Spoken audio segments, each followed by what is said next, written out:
బట్టతలతో బాధపడుతున్నారా? ఆధునితనమైన పద్ధతిలో హెయిర్ ట్రాన్స్ప్లాంటేషన్ చేయబడును. Face clinic, Hyderabad. మధురవాడ కొమ్మాదిలో చైతన్య కాలేజ్ లో డిప్లొమా చదువుతున్న విద్యార్థిని రూప ఆత్మహత్యకు గల కారణం వింటేనే భయమేస్తోంది. ఈ విషయంపై మాట్లాడడానికి మనతో పాటు psychologist and neuro mentor doctor Poojitha Joshila గారు ఉన్నారు. నమస్తే పూజిత గారు. నమస్తే అండి. అమ్మాయి రాసినటువంటి ఆ లెటర్ ఏదైతే ఆ అక్షరాలు ప్రతి పదం ప్రతి ఒక్కరిని బాధ పెడుతోంది. ఎందుకంటే ఇంత బాధపడుతున్నారా కాలేజ్కి చదువుకోవడానికి వెళ్ళిన పిల్లలు అని ఒక క్వశ్చన్ రేజ్ అవుతుంది. ఏం చెప్తారు? చాలా బాధాకరమైన విషయం అండి. ఎందుకంటే ఇది చాలా అసలు ఎప్పుడు మనం చాలా రేర్ గా చూసే సంఘటన. రేర్ అనే కాదు, నేనైతే ఫస్ట్ ఆఫ్ ఇట్స్ కైండ్ అని అంటాను. ఎందుకంటే విద్యాబుద్ధులు నేర్పించాల్సిన లెక్చరర్స్ అంటే గురు విష్ణు గురుదేవు మహేశ్వర్ అని మనం పూజిస్తాం. లెక్చరర్స్ ని, టీచర్స్ ని ఆ ప్లేస్ లో పెడతాం. గురువుకి చాలా ప్రాధాన్యత ఉంటుంది. సో అలాంటి గురువులు ఇంత నీచానికి దిగజారి డబ్బుల కోసమో ఇంకా దేనికోసమో స్టూడెంట్స్ కి చెప్పాల్సిన వాళ్ళు ఇలాంటి స్కామ్స్ చేస్తున్నారంటే నిజంగా ఈ రోజు నేను ఇలాంటి వర్డ్స్ వాడను, సిగ్గుపడాల్సిన విషయం. మనం అందరం యాజ్ ఎ సమాజం, as a society, as a systems అన్ని ఫెయిల్యూర్ అనే చెప్పొచ్చు. డెఫినెట్లీ చాలా బాధాకరమైన విషయం. సో ఇలాంటి సంఘటనలు ఎందుకు జరుగుతున్నాయి అని మాట్లాడుకోవాలంటే డెఫినెట్లీ పిల్లలకి అవగాహన లేక ఒకటి. ఫస్ట్ ఆఫ్ ఆల్ అమ్మాయి ఏజ్ 16 అన్నారు. So she's a major. So అమ్మాయికి మినిమం ఏజ్ ఆఫ్ మెజారిటీ అంటే 18 years కూడా రాలేదు. సో అమ్మాయి నిజంగా ధైర్యం చేసి ఆ అమ్మాయి కానీ కేసు పెట్టుంటే పాక్సో కింద చాలా కఠినమైన శిక్షలు అయితే వచ్చి ఉండేవి. బట్ ఆ అమ్మాయి ఆ సెన్సిటివిటీకి కానీ ఆ భయానికో లేదా వాళ్ళు బెదిరించారు. నేను చూసాను స్క్రీన్ షాట్స్ మీరు పంపించినవి. సో ఏంటంటే వాళ్ళు నీ పిక్చర్స్ సోషల్ మీడియాలో పెట్టేస్తామని ఇలా బెదిరించడం వల్ల ఏంటంటే అమ్మాయి భయపడిపోయి వాళ్ళ పేరెంట్స్ కి వెంటనే రాసేసి ఇమీడియట్లీ 1 o'clock ఎంతకో అమ్మాయి సూసైడ్ చేసేస్తుంది. చాలా చాలా బాధాకరమైన విషయం. సో దీనిలో మనం ఇప్పుడు నేను ప్రేక్షకులకు చెప్పబోయే విషయాలు ఏంటంటే చాలా మందికి తెలియనివి. మనకి ఇండియాలో సెపరేట్ గా చట్టాలు లేకపోయినా ఐటీ యాక్ట్ అంటే ఇన్ఫర్మేషన్ టెక్నాలజీ యాక్ట్ 2000 లో మనకి ఇలాంటి ఫోటోలు కానీ ఒక మహిళకు సంబంధించిన ప్రైవేట్ ఇమేజెస్ కానీ లేదా మార్ఫ్డ్ ఇమేజెస్ కానీ వేరే వాళ్ళకి షేర్ చేసిన వాళ్ళ పర్మిషన్ లేకుండా వేరే వాళ్ళ ఫోన్ లో ఉంచుకున్న చాలా కొన్ని సెక్షన్స్ ఉన్నాయి. 66E, 67A, 67B ఇవి ఈ సెక్షన్ లో. ఈవెన్ సైబర్ సెల్స్ కూడా చాలా యాక్టివ్ గా పనిచేస్తున్నాయి. వాళ్ళు ప్రొటెక్ట్ చేయడానికి రెడీగా ఉన్నా కూడా ఇక్కడ తన సిచ్యువేషన్ వాళ్ళ నాన్నగారికి బావగారికి అడ్రస్ చేస్తూ కొన్ని వర్డ్స్ యూజ్ చేసింది. ఈవెన్ తనకు జరిగిన అన్యాయం ఒకవేళ ఇతర స్టూడెంట్స్ అయితే టీచర్స్ కి చెప్పుండేదాన్ని. టీచర్ కూడా ఇందులో ఇన్వాల్వ్ అయి ఉన్నాడు. అతను కూడా ఇలాంటిది ఎంకరేజ్ చేయకూడని విషయాల్ని ఎంకరేజ్ చేస్తున్నాడు. ఇక్కడ తన పర్సనల్ పిక్చర్స్ అన్నిటిని కూడా మార్ఫింగ్ చేసి న్యూడ్ ఫొటోస్ నువ్వెవరికైనా చెప్పినా పోలీస్ కంప్లైంట్ ఇచ్చినా ఇమ్మీడియట్ గా సోషల్ మీడియాలో అప్లోడ్ చేస్తాం, ఇలాంటివన్నీ కూడా తను చెప్పుకొచ్చింది. So there is no option, నాకు ఇంకా ఎలాంటి అవకాశం ఆస్కారం కూడా లేదు దీని నుంచి స్కిప్ అవ్వడానికి. సో దట్ నేను బ్రతికుండి మిమ్మల్ని ఇంకా ఇంకా ఇబ్బంది పెట్టడం, మీరు నన్ను చూసినప్పుడల్లా ఇబ్బంది పడుతూ ఉంటారు కాబట్టి ఇక్కడితో నా లైఫ్ ఎండ్ చేస్తున్నాను అని అమ్మాయి ఆ టైప్ చేస్తున్నంత సేపు కూడా ఎంత నలిగిపోయి ఉంటది. అప్పటికే చాలా పెయిన్ అమ్మాయిలో కనిపిస్తుంది, ఆ పదాల్లోనే కనిపిస్తుంది అమ్మాయి ఎంత బాధపడింది అనే విషయం. సో మీరు చెప్పినట్టు ఐటీ యాక్ట్స్ ఉన్నాయి, సైబర్ సెల్స్ పనిచేస్తున్నాయి, కానీ ఇక్కడ ఏంటంటే పూర్తిగా ఒక వ్యక్తిగతమైన సమాచారం, ఒక గోప్యంగా ఉండాల్సినటువంటి ఇన్ఫర్మేషన్ పబ్లిక్ చేస్తాం, పబ్లిసిటీ చేసి మీ పరువుతో పాటు కుటుంబ పరువు తీస్తాము అనేటప్పటికీ it's a completely blackmail. ఏమంటారు? అండి, ఈ బ్లాక్ మెయిల్ చేస్తున్న వాళ్ళకి ఆ ధైర్యం ఎక్కడి నుంచి వచ్చింది అసలు? యాజ్ ఎ లెక్చరర్ అయినా అంటే గురువులకి ఉండాల్సిన ఎథిక్స్ అంటాం. ఇప్పుడు మనం it's high time to speak about ethics, moral values. So minimum ఒక లెక్చరర్ గా ఒక ఉన్నతమైన విద్యా సంస్థలో పనిచేస్తున్నారంటే minimum moral values, ethical standards అంటే ఏది మంచి ఏది చెడు అని వాళ్ళే ఆ వ్యత్యాసం కోల్పోయి ఇంతలా దిగజారిపోయినప్పుడు మనం we have to find strength. ఇప్పుడు అన్ని మారిపోయాయి, మనం కాలంతో పాటు మారుతూ ఉండాలి. సో మనం కూడా ధైర్యం తెచ్చుకుని పేరెంట్స్ కానీ ఎవరైనా యాజ్ అ సొసైటీ హ్యూమన్స్ కానీ ఇప్పుడు కానీ ఇంతకు ముందు ఉన్నంత సేఫ్టీ ఇప్పుడు లేదు. ఇంతకు ముందున్నంత ఇప్పుడు ఎప్పుడు ఇంతకు ముందు చచ్చిపోతామో మనకు మనం తెలీదు. మన స్కూలింగ్ టైమ్స్ గుర్తు చేసుకుంటే ఒకవేళ గ్రౌండ్ లో ఒక అమ్మాయి అలా తిరిగిన వాళ్ళ చుట్టూ కొంత స్పేస్ లో కొంత దూరంలో అబ్బాయిలు గ్యాంగ్ తిరిగినా ఒరే తోలు తీస్తానరా వెదవల్లారా గ్రౌండ్ లో మీకేం పని ఏంట్రా అక్కడ అమ్మాయిని ఏడిపిస్తున్నారు ఇలాంటి మానిటరింగ్ నడిచేది స్కూల్స్ లో గానీ కాలేజెస్ లో గానీ దెన్ వెంటనే ఒక అమ్మాయి నుంచి వాళ్ళు స్కిప్ అయిపోతూ ఉండేవారు. ఇప్పుడు ఈ అమ్మాయి చెప్తున్న ఈ పర్టికులర్ ఇన్సిడెంట్ లో కూడా అతను ఎంకరేజ్ చేశాడు, ఒక ఫ్యాకల్టీ అయ్యుండి అతను మిగతా స్టూడెంట్స్ ని అల్లరి మోకల్ని ఎంకరేజ్ చేశాడు. సో దట్ అతనికి ఎంత ఇంటెన్షన్ ఉండుంటది, అమ్మాయిలు అంటే ఎంత చిన్న చూపు ఉండుంటుంది, అమ్మాయిల మీద ఎంత పిచ్చి ఉండుంటుంది ఒక లెక్చరర్ అయ్యుండి. అసలు ఇలాంటి వాళ్ళని ఎలా పనిష్ చేయాలి అంటారు? డెఫినెట్లీ ఒకసారి మన చట్టాలు ఏంటంటే మనకి ఇండియన్ లీగల్ ప్రాసెస్ లో లేట్ అయిపోతూ ఉంటాయి కొన్నిసార్లు. ఇమ్మీడియట్ గా యాక్షన్ తీసుకుని కొన్ని వెంటనే అమలు పరిచేస్తే వీళ్ళకి స్పెషల్ గా అలాంటప్పుడు వీళ్ళకి భయం పుడుతుంది నెక్స్ట్ టైం ఇంకొకటి చెయ్యాలంటే. ఇంకొక రెండో ఆస్పెక్ట్ సొసైటీలో ఇప్పుడు మెయిన్లీ ఫెయిల్యూర్ ఏంటంటే మిసోజినిస్టిక్ యాటిట్యూడ్ అనేది విపరీతంగా పెరిగిపోయింది. అది మరి అమ్మాయిలు చేసే తప్పుల వల్ల పెరిగిందా లేదా అమ్మాయిల బిహేవియర్ మోడర్నిటీ వల్ల అబ్బాయిలు అలా తయారవుతున్నారా ఇది మనకు తెలీదు. ఒకప్పుడు ఏదైనా తప్పు చేశారు అనుకోండి, ఓన్లీ అబ్బాయి అమ్మాయి అయితే కొంచెం సేవ్ చేద్దాం, అమ్మాయి అయితే పరువు పోతుందేమో అని ఒకటి ఆలోచించేవాళ్ళు. ఇప్పుడు అది లేదు. సో అందరూ ఇప్పుడు మగవాళ్ళు ఏంటి, కొంతమంది ఒక సెక్షన్ ఆఫ్ సొసైటీ మిసోజిని అంటే ఆడవాళ్ళ మీద విపరీతమైన హేట్రెడ్, అంటే చిరాకు కోపం. అంటే ఆడది అంటే ఓన్లీ మెటీరియలిస్టిక్ గా, ఇంకా ఆడది అంటే చెత్త పనులు చేస్తుందనే ఒక కోపం. ఆ సెక్షన్ ఆఫ్ మెన్ అనే వాళ్ళు ఎక్కువైపోయారు, అంటే ఆడదంటే అలాగే చూడాలి. సో వీళ్ళు ఎక్కువైపోవడం వల్ల ఏంటంటే రెస్పెక్ట్ అనేది ఒక ఆడదాన్ని బయట పెడితే ఒక పరువు పోతుంది, ఒక ఇట్స్ అ సీక్రెట్ థింగ్. ఆడవాళ్ళంటే మనం పూజిస్తాం ఇండియాలో, ఆవులలాగా రెస్పెక్ట్ చేస్తాం. ఎగ్జాక్ట్లీ కొటేషన్ కూడా ఉంది, ఎక్కడ ఆడవాళ్ళని పూజిస్తే అక్కడ దేవతలు ఉంటారని. సో అంత రిచ్ హెరిటేజ్ రిచ్ వాల్యూస్ ఉన్న సనాతన ధర్మం అవన్నీ ఉన్న కంట్రీలో పుట్టి ఎందుకు ఇలాంటి మగవాళ్ళు తయారవుతున్నారనేది ఫస్ట్ మనల్ని మనం ప్రశ్నించుకోవాల్సిన విషయం. వాళ్ళకి ప్రాపర్ గా వాళ్ళకి అవగాహన ఉండాలి. ఆడవాళ్ళు అందరూ ఒకేలా ఉండరు. ఇప్పుడు మగవాళ్ళు అండి, ఇంతకు ముందు ఫ్రీడమ్ రానప్పుడు మగవాళ్ళు చాలా రేపులు మగవాళ్ళు ఎక్కువ చేసేవారు, ఆడవాళ్ళు క్లోజ్డ్ గా ఉండేవారు. అలా అని చెప్పి మనం ఇప్పుడు మగవాళ్ళందరినీ తిట్టట్లేదు కదా, మగవాళ్ళ పట్ల సెక్షన్ లో ఒక సెక్షన్ ని టార్గెట్ చేయట్లేదు కదా. సో ఇప్పుడు ఏంటంటే యాజ్ అ సొసైటీ మనం స్ట్రాంగ్ గా ఉండాలి. ఏదేమైనా సిగ్గుపడాలి అనేది పక్కన పెట్టేసేయండి. ఈ కాలంలో సిగ్గుపడ్డం భయపడ్డం ఇవన్నీ వదిలేసేయాలి, కొంతవరకు వదిలేసేయాలి. ఎందుకంటే ప్రపంచం అలాగుంది. మనం గుప్పెట్లో మనం మంచిగా బతికినా ఎవరో ఒకరు కాలు పట్టుకుని లాగేస్తారు. మీరు వాళ్ళు కాలు పట్టుకుని లాగేస్తున్నారని భయపడితే ఇంకా మొత్తం పైనుంచి కిందకి లాగేస్తారు. ఇక్కడ పర్టికులర్ గా మనం డిస్కస్ చేయాల్సింది కూడా వాళ్ళ పేరెంట్స్ ని మనం టచ్ చేసినప్పుడు కూడా ఖచ్చితంగా ఒక డెసిషన్ తీసుకునే ముందు మన స్థాయి ఏంటి, మన పరిస్థితి ఏంటి, దీన్ని మనం ఎలా ఫేస్ చేయగలుగుతాము, ఇలాంటివన్నీ. బట్ అమ్మాయికి ఎక్కడ కూడా ఒక హోప్ క్రియేట్ అవ్వటానికి ఏ మాత్రం ఆస్కారం లేని పరిస్థితి అయిపోయినట్టు అనిపిస్తుంది.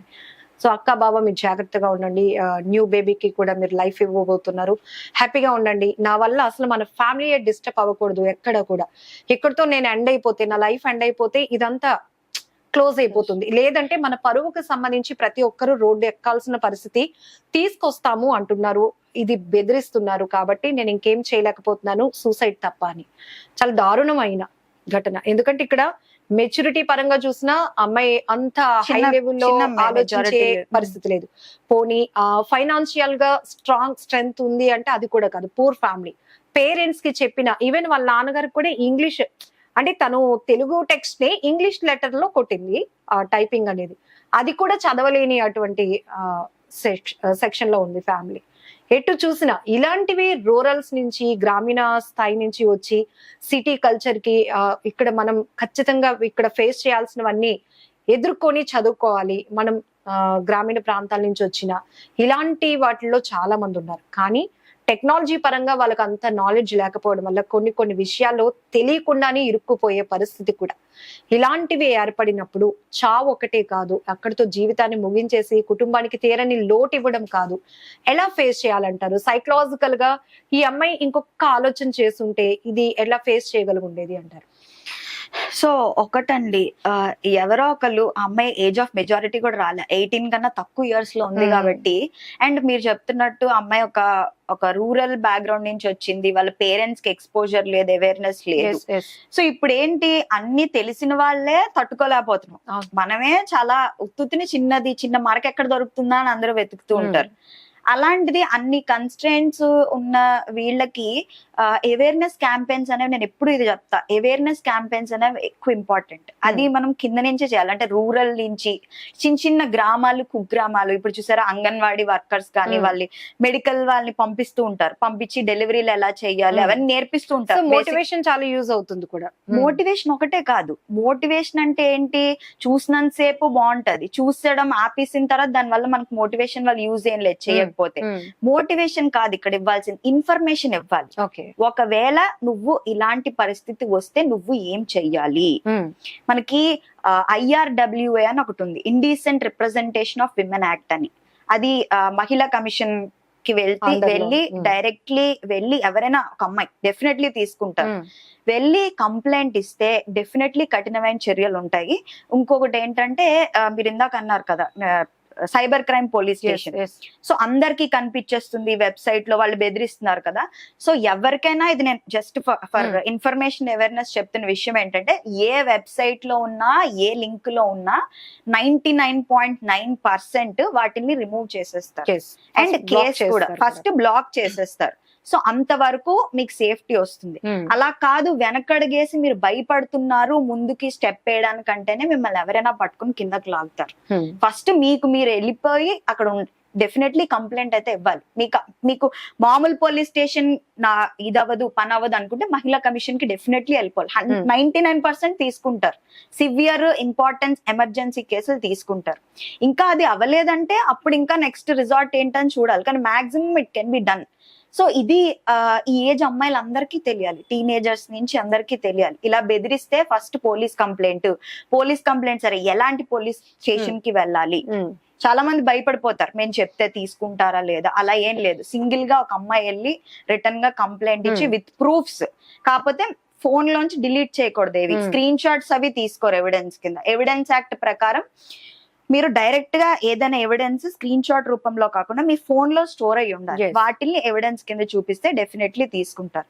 ఇదొకటి. రెండో విషయం, తల్లిదండ్రులకి, ఈ రూరల్ ఫ్యామిలీస్ లో తల్లిదండ్రులకి వీళ్ళకి కూడా నేర్పించాలి. అంటే ఇలాంటి ఎమర్జెన్సీ సిచ్యుయేషన్స్ వస్తే అంత కంగారు, ప్రాణం పోయేంత ఇది కాదు. మన్నాడు మన పేపర్ లో మన ఫోటో వచ్చేసిన, మన ఎంత నీచంగా వేరే వాళ్ళు ప్రొజెక్ట్ చేసిన, ఇప్పుడు ఇలా బెదిరించారు అంటే ఇలా ఒకవేళ జరిగితే ఒక ప్రిపరేషన్ ఉండాలి. మెంటల్ ప్రిపేర్డ్నెస్ దీన్ని ఏమంటారంటే డిజాస్టర్ మేనేజ్మెంట్ అంటారు. అంటే డిజాస్టర్ అంటే ఎర్త్క్వేక్ అలాంటివి రాకముందే మనం కొన్ని చిన్న ప్రికాషన్స్, టేబుల్ ని పట్టుకోవాలి, ఎర్త్క్వేక్ వస్తే ఏదైనా వుడెన్ పీస్ ని పట్టుకోవాలి, ఇలాంటివి ఎలా చెప్తామో ఏదైనా వస్తాయి, ఇలాంటి ప్రళయాలు వస్తాయి, ఏమైనా ఎప్పుడైనా జరగచ్చు, ఒక అమ్మాయి కిడ్నాప్ అయిపోవచ్చు, ఏదైనా ఎక్కడైనా జరగచ్చు, సో ఎక్కడికైనా మీ లొకేషన్ పంపించండి. ఇలా కొన్ని బ్రీఫింగ్ అనేది ఒక కిట్ కింద ఒక దాని ఏమంటారు సిలబస్ తయారు చేసుకుని, basic legal education plus basic survival skills అంటే ఎలా మనం సెల్ఫ్ డిఫెన్స్, ఎలా మెంటల్ గా స్ట్రెంగ్త్ ఎలా ఉంచుకోవాలి. ఏది జరిగినా suicide is not the option. నాకు ఏదో ఒకటి, ప్రపంచంలో ప్రతిదానికి ఒక సొల్యూషన్ ఉంటుంది. కొంచెం ఊపిరి పట్టి ఆ ఒక్క చిన్న అప్ ఫేజ్ ని భరిస్తే నెక్స్ట్ టైం మనం ప్రశాంతంగా అదంతా ప్రాసెస్ ఆ 5 minutes 10 minutes ఉండే ఎమోషన్ పీక్ ఉంటది, మన భయము యాంగ్జైటీ అన్ని వచ్చేస్తాయి.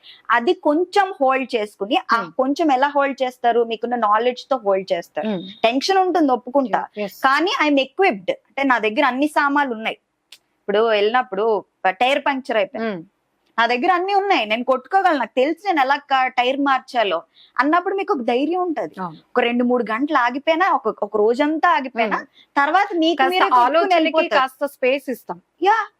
భయం ఉంటుంది, నిద్ర పట్టదు, తినాలనిపించదు, ఇవన్నీ కామన్, ఒప్పుకుంటాను. ఆ అమ్మాయి ఎంత టెన్షన్ పడిందో, ఆ అమ్మాయి ఎంత బాధపడిందో, ఎంత ఏడ్చిందో అన్ని ఒప్పుకుంటాను. ఇవి నాకు కాదు, మీకు కాదు, ఎవరికైనా అండి. ఇది వైజాగ్ లో ఒక కాలేజ్ లో ఒక అమ్మాయికి జరిగిన ఇన్సిడెంటే కాదు, ఆ అమ్మాయి చివరి ఎండ్ వర్డ్స్ లో కూడా నేను ఒక్కదాన్ని కాదు నాన్న, నాలా చాలా మంది ఉన్నారు అని. సో ఇదొక్కటి బయటకు వచ్చింది కాబట్టి, అది కూడా తను సూసైడ్ చేసుకుంది కాబట్టి ఇంత ఓపెన్ గా బయటకు వచ్చింది ఇన్ఫర్మేషన్ అనేది. ఒక కుటుంబం ఒక బిడ్డను కోల్పోయింది, ఇంకా చాలా మంది ఉన్నారు అంటే ఇంకా ఎంత లాస్ జరగబోతోంది అనేది ఒక పెద్ద ప్రమాదకరమైన విషయం. ఇది ఒక్క కాలేజ్ కి పరిమితమైంది కాదండి. ఆల్రెడీ సమ్ జోనర్ పీపుల్ ని టార్గెట్ చేస్తూ సోషల్ మీడియాలో చెలరేగిపోతున్న మోసాలు మనం చూస్తూనే ఉన్నాం. వాళ్ళు ఏంటంటే పిక్చర్స్, పర్సనల్ పేజెస్ కి వెళ్ళటం, పిక్చర్స్ తీసుకోవడం, న్యూడ్ గా క్రియేట్ చేయటం, బ్లాక్ మెయిల్ చేయటం, ఇదంతా నడుస్తోంది. డబ్బుల కోసం నడిచేది ఒక వ్యవహారం అయితే, స్కూల్స్ లో కాలేజెస్ లో నడుస్తోందంటే ఇది ఎంత భయంకరమైన ఒక మాఫియా అని నేనైతే అంటాను. ఎందుకంటే ఇందులో ఒక కొంతమంది స్టూడెంట్స్ ఉన్నారంట, టీచర్స్ కూడా ఇందులో ఇన్వాల్వ్ అయి ఉన్నారు. వాళ్ళకి తెలిసి ఎంకరేజ్ చేస్తున్నారు అంటే ఇలాంటి వాటికి ఎండ్ పడాలి అంటే ఏం చేయాలి అంటారు? డెఫినెట్లీ అండి. First awareness. నేను చెప్పానా, ఒక్క రోజే మనం న్యూస్ లో ఉంటాం, మాక్సిమం 1 month. ఏదైనా బ్యాడ్ న్యూస్ నిజంగా వర్స్ట్ కేస్ జరిగిపోయింది అనుకోండి, ఫర్ ఎగ్జాంపుల్ సంథింగ్ ఇదే పేపర్ లో వచ్చింది లేదా ఏదో అయిపోయింది, ఎన్ని రోజులు ఉంటుంది? మీ గురించి ప్రపంచం ఎన్ని రోజులు ఆలోచిస్తుంది? బట్ అది వాస్తవం కాదని కూడా తెలుసు కదా, మార్ఫింగ్ అని ఖచ్చితంగా అందులో ఉంటుంది కదా. యాజ్ ఎ రూమర్ అని, యాజ్ ఫాల్స్ న్యూస్ అని తర్వాత వస్తుంది, అది పక్కన పెట్టండి.